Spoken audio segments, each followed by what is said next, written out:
So, marami nagtatanong kung paano ko ginawa ang bahay ni Kobe sa motor.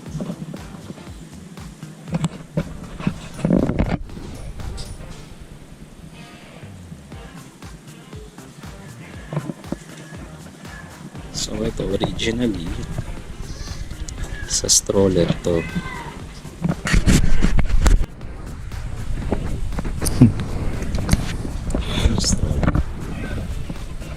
So, ang stroller na to, bili PJ at Camp kay Kobe nung nasa tingin kami. Regalo niya regalo ng dalawa kay Kobe. So, nakita ko na natatanggal po. Ito. Came up an idea na pwedeng gawa ng frame sa motor. So, pumunta ako sa welding shop. Nagpagawa ko ng frame. Ito yung frame na yan. Diyan sinasabi ko bahay ni Kobe. Tapos nakakabit siya sa naka-extend siya dito sa dito sa ano tawag na to, sa harpy. Nakakabit siya dyan, screw pareho. Yung una, isang screw lang ang nakalagay. Pero nangyayari,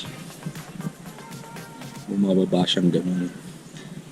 So bumalik ako, nilagyan niya ng extension, dalawa para dalawa. So ayan.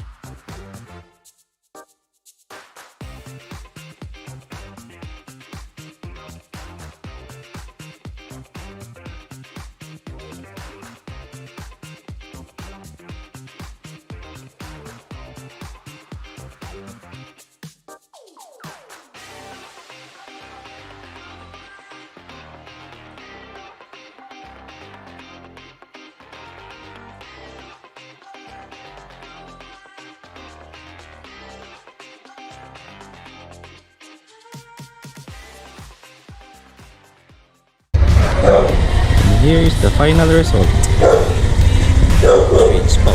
Wow!